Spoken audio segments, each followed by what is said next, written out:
All right, it's the end of the session. I'm here with my buddy Georgie, and this is Georgie's Roadmap to Success.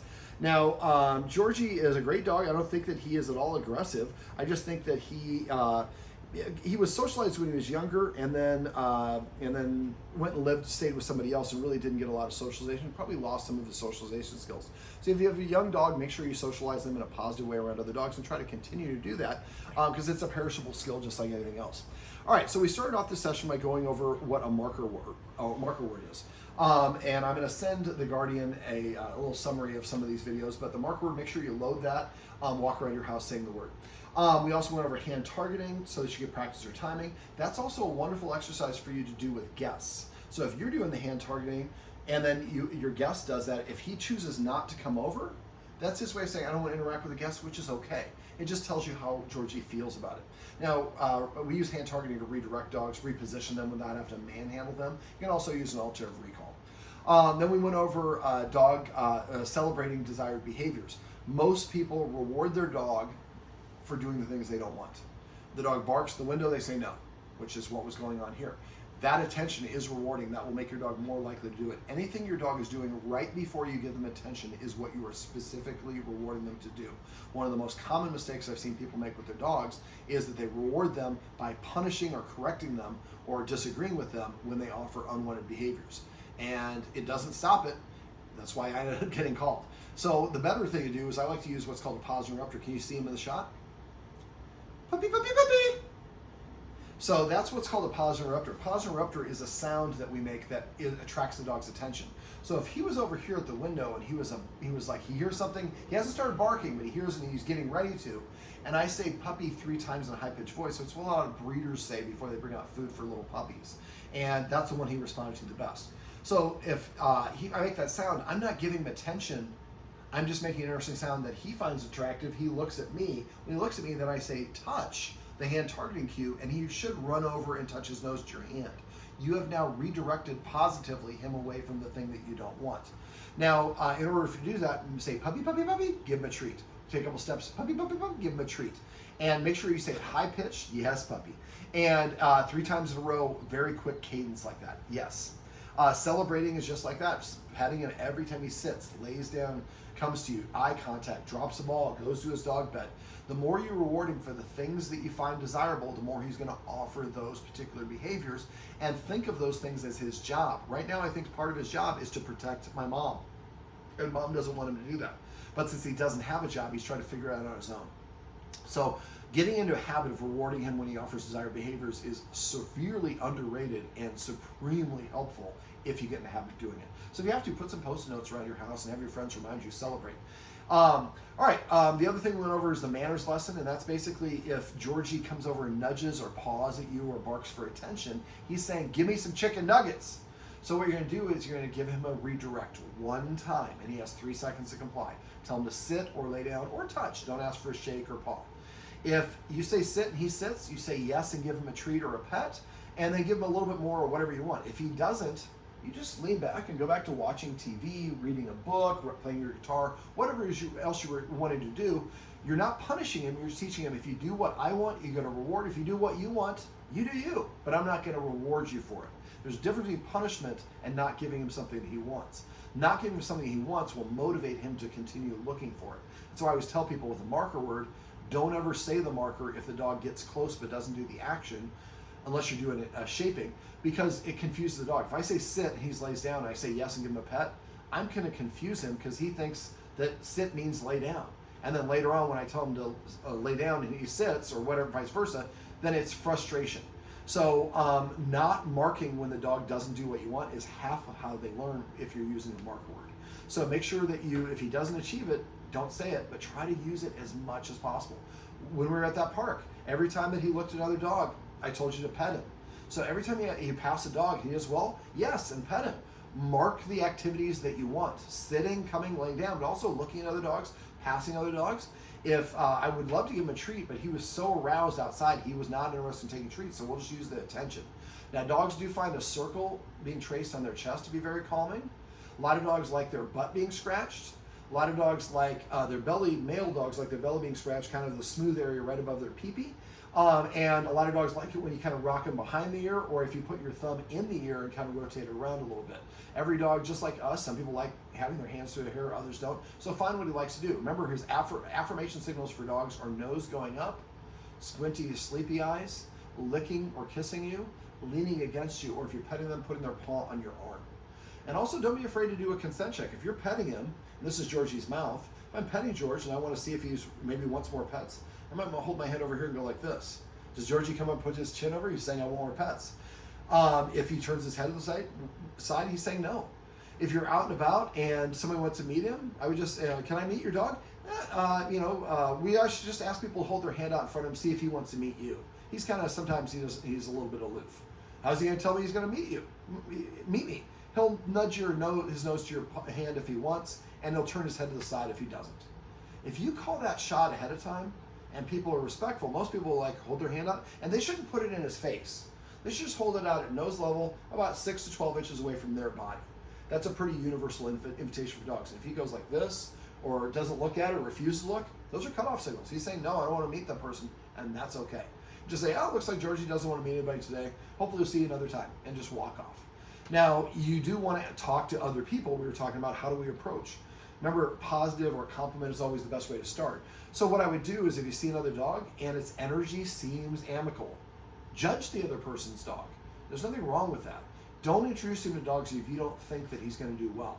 But if the dog seems to have a calm energy, they're sitting or laying down, you think it might go well, especially if they're smaller than he is. Hey, that's a beautiful dog. Is he friendly with other dogs? Yeah, my dog loves other dogs. How about yours? Sometimes yes, sometimes no. Sometimes he doesn't like getting his butt sniffed. Do you want to try? That's an easy way to introduce it. Remember, don't say he's going to snap or whatever it is. And when they're meeting, what you're looking for is that tail. Is the tail probably going to be coming up? And that's okay. That's normal for he's meeting somebody new. He's a little bit on guard. But is he baring his teeth? Try to position yourself so you can look, or have a friend nearby and have the friend on the opposite vantage point. So maybe you have a signal. So if I go like this, that means Georgie's offering a cutoff signal. He's baring his teeth. He's turning his head away. He's yawning. He's ducking his head. He's avoiding. So if you see those things and you just separate them, Georgie doesn't have to snap or growl or do anything else. Never discredit him for growling or snapping or any of those things. If he does those things, usually if he snaps, it's usually because we put him too close and he's been saying, no, I don't want to do this, and we've ignored or missed his signals. That book, Calming Signals by Turd Regas, will show you a lot of things that dogs communicate to each other to say, I'm approachable, or I think you're stressed out, or I'm stressed out. The better you can read the other dogs and read Georgie, the better you are going to be able to find him suitors, for lack of a better word, appropriate dogs for him to play with. Now, Georgie is a famous dog. He's in this book. And so if he has a buddy here, Benji. Benji's kind of a dog he's known for a long time. And Benji is also a kind of a quieter, demure dog. It's a great dog for Georgie to practice playing with, yes, because he's practicing social skills. And so if you, through your endeavors, you might end up finding another dog like Benji that he can like. The best way to start is start doing what we call buddy walks, parallel walks. We're walking them together. So there's no pressure. They don't have to interact with each other. But they hear each other, they smell each other, they see each other, and they don't play. Just like us, if we meet somebody over and over again, yes, celebrate. After a while, you kind of, oh, hey, Johnny, what's your name? There's a breeder shop I like to go up the street, and I've seen the guy 18 times. I finally was like, Johnny, what's your name? Johnny. Hey, nice to meet you, Johnny. I met him several times, and now I got to the point where I should probably know his name. So if you're walking and you see people walking their dogs at the same time, hey, is your dog friendly? And maybe you want to try to facilitate a meeting? Yes. Walk them together. So do you guys walk every day at 3 o'clock or whatever it is? We live right over up the street. You mind if we walk with you? If you get him walking with another dog and have this shared experience, moving forward helps dogs not focus on each other. And you can eventually get them close together. They might be sniffing the same ground next to each other, bumping into each other, and eventually they become familiar, and maybe then you do have a little bit of play. Remember, a play bow is going to be when he puts his chest on the ground, his butt is in the air. Little bouncy steps or happy steps. If you see him kind of got a little bit of a trot, those are good indications. Body mechanics that he likes something, again, the nose going up. You see that? Or sleepy eyes. Those are indications he likes something. Licking the lips a lot, yawning, turning away, probably not really enjoying that encounter. So just because he doesn't have the best first encounter doesn't mean you can't build towards it, but don't keep on pushing it if he doesn't really like it. The daycare thing, like I said, I would, it's up to you. But if from what you described, I think he'd probably prefer to just go for those walks and be able to hang out in his place and be able to snooze like he is now. Let me see. For the food, structured feeding. Right now you're free feeding, so put the food down, invite him to eat a couple of crackers or banana or something yourself, and then as soon as he's at the bowl, he's started the process. As soon as he walks away, just like in the wild, the food is going to disappear. Another animal is going to take it.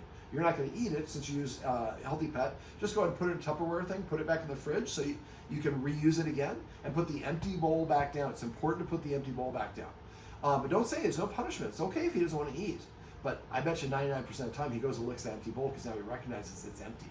Now, eventually, usually it's lunch or dinner the second or third day before the dog eats. So give him time. Georgie. Pick a time that you can feed him on the regular, and then feed him that time. Yes, such a handsome boy he is. But having a regular schedule for dogs can also help with their confidence. Remember, all aggression comes from stress. So your job is to provide a safe, nurturing environment where you're removing all the stressors or changing those stressors like we did in the video above from a negative into a positive. And the more that we do that, if we're in a situation where everything is stressing us out, we're really on edge and we're not comfortable. But if we systematically move all those stressors away from us or learn to get over them, then we can be relaxed in that setting and we're not so anxious about other things. Now, because of his paws and he does not like water, what I would do is I would get him used to you can wipe his paws, but I don't think that it's really getting it. You might help with inflammation and some other stuff. What I would do is get like a container that's little. I mean, like maybe less than a 1 inch wall, so kind of almost a saucepan or something, but big enough that he could walk in it completely. And I would and if it makes a sound when he steps in it, get like a paper towel or something you put underneath it. You want to try and muffle the sound. And throw a treat on there. Let him get used to stepping on it and getting a treat. And they keep on doing that, lure him onto it. Eventually he'll step on it with all 4 paws. Make sure it's not too hot or too cold. And just have it over here by your ottoman. And so every time he comes in, he gets used to just standing on the thing. You can continue wiping his paws. Once he gets used to it, and it's easy to get him on there, then I would come up with a word, call it like deck, position, place, or whatever it is. Place, lure him onto the place, say yes, give him a treat, and then let him, and then I would kind of hold another treat at his lips. We want him to linger there, because when you're going to be wiping his paws or soaking his paws, we want him to stay there. So I don't want him to step on it and step off immediately. So you throw one treat, he steps on there, and then you maybe hold another treat to his lips. He's working, chewing, nibbling little pieces of it off. What he's doing, he's practicing staying on this thing. If he steps off of it, the treat goes away. And you can also use the spoon for this. It'll be good practice in getting him used to the spoon. And eventually he gets used to just kind of standing on that thing for like a minute. Then I would add a little tiny bit of water, not even covering the whole thing, little bits of water, probably like lukewarm, unless it's really hot day, maybe cold water. And then letting him do the same thing. Now we're getting his tootsies a little tiny bit wet. Remember, when we're doing things, we want to do it very incrementally, very gradually, and so that he gets comfortable with it before we add the more criteria or make it more difficult. And after a while, then you can have a little bit more water and a little bit more water. And eventually he comes in, he can be standing in it. That water is going to seep in between his pads, in between his digits, and make it a little bit easier, softening things up. If he has some dirt or whatever, it makes it easier for you to clean it out. And it might help with some with his inflammation and other things like that. So not the end of the world to do what you're doing, but it just might be something that helps him get a little bit cleaner. And eventually you kind of raise that water until it's actually covering his whole paws, and he's sitting in there kind of getting him ready for his manicure. All right, let me see. What else did we go over? We didn't talk about this off camera, but I always talk to my clients about trying to build in some impulse control. Dogs have to practice any skill we want them to have. Impulse control is a big one. So if you don't want your dog to bark or jump up or dig or whatever it is, I always ask my clients, is there anything your dog, really the way I ask it is kind of a tricky way, does your dog have any rules? I define rules as things the dog likes to do, wants to do, has the ability to do, but doesn't do without permission. So most people can't come up with any rules. The dog can get on the furniture, can do whatever it wants. Well, people win the lottery, their lives often go down the toilet because they don't have any rules anymore and they overindulge. For dogs, having rules helps them see their human enforcing them, not in a punishment way, but in terms of demonstrating their leadership qualities. It also helps them practice impulse control. How do we learn impulse control? Can I be excused? No, you gotta wait till grandma gets done eating. Oh, she takes forever. Well, then you'll wait. So that's how we do it as little kids. We have to do our homework before we can play with our friends and so on. So if for rules for dogs, I make them sit before I start preparing their food. Sit before I put the harness on. sit before we open the door to go out, or sit to come back in. Sit at this when you're crossing the street and things along those lines.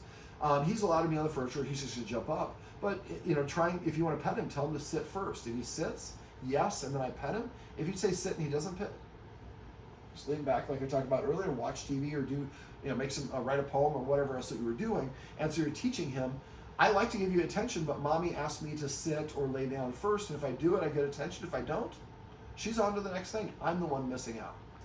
I'm trying to think what else. When you're meeting people, like I said, I would have them meet outside at least the first time or two.